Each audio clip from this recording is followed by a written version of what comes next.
We know that there'll be very difficult days and weeks and years ahead. But Russia's aim was to wipe Ukraine off the map.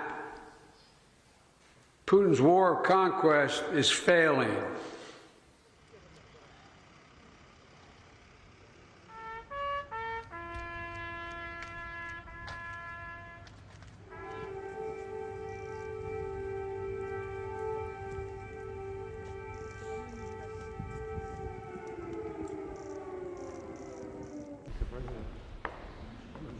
Still have those biceps. Good to see you. Good to see you, Mr. President. Later this week, we will announce additional sanctions against elites and companies that are trying to evade sanctions and backfill Russia's war machine.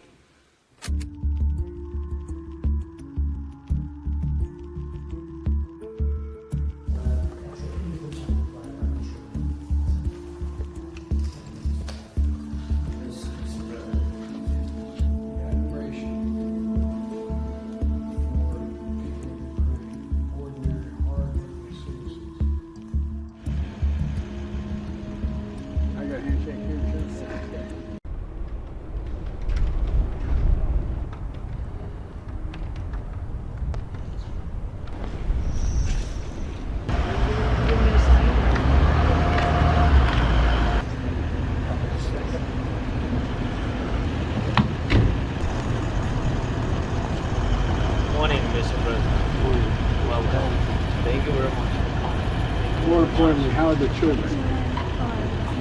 Good. Amazing to see you.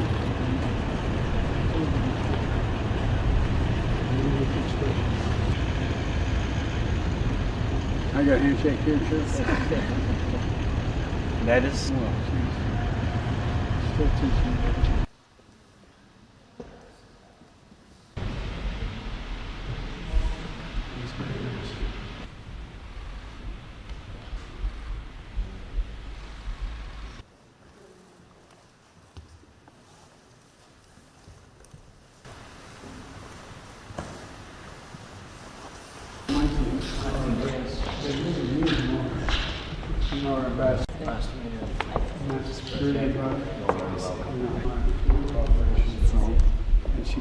Without her.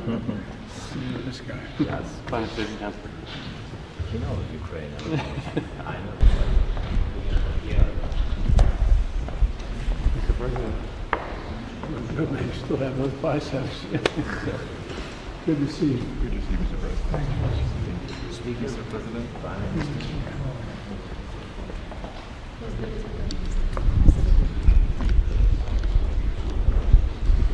President, welcome to Ukraine. Good to be back.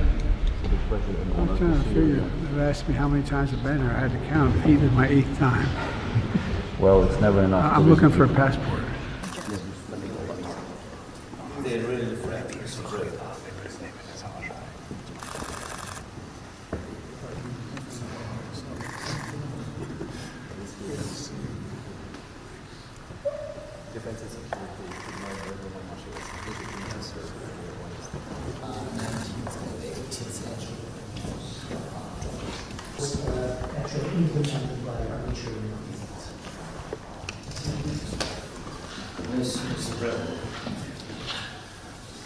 Thank you very much, press.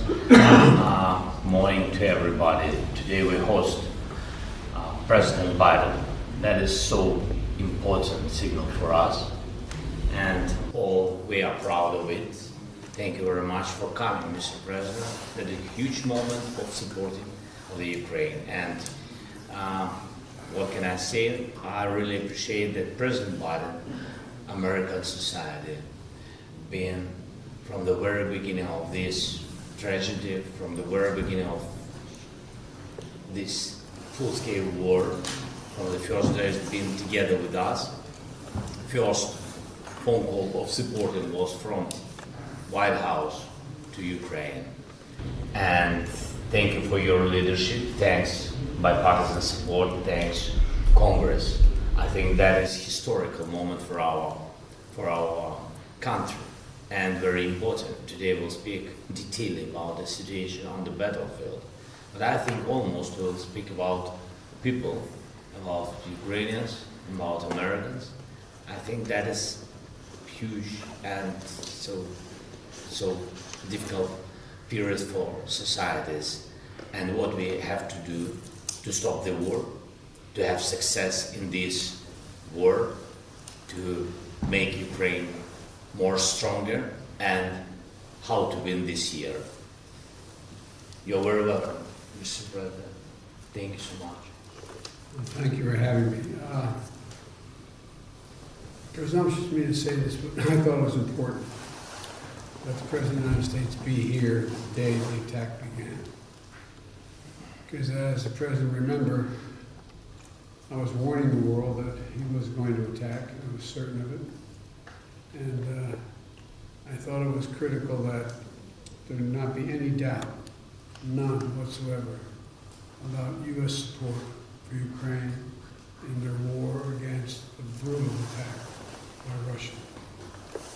It's good to be back in Kiev. I was telling the President, one of my newer staff members on the flight from Washington into Poland asked me how many times I've been to Kiev.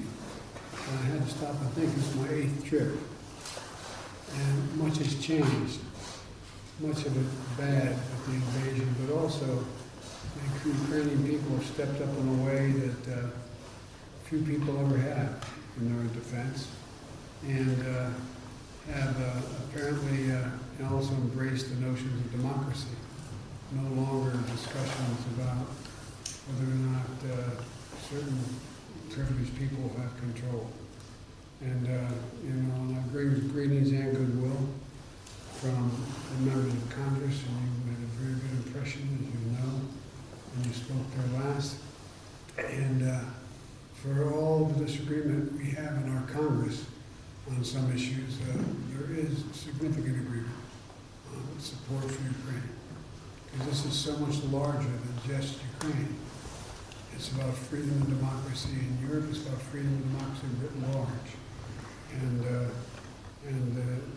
all the American people, I know that so many have been kept Ukrainian people, particularly the women and children, in their prayers, seeing what's happening. They can't fathom the idea of the shelling at night and the shelling of everything from orphanages to schools to the like. It's barbaric. And I'm here to show our unwavering support for the nation's independence, their sovereignty, and territorial integrity. And today, I hope we're going to have a chance to discuss how the United States and our allies, by keeping constant contact with our partners, can most effectively support you and your cause, Mr. President. And I look forward to discussing all of this and then addressing the world with you afterwards. But again, the admiration for the people of Ukraine, ordinary, hard-working citizens who were never trained to be military. The way they've stepped up, it's beyond heroic. And the whole world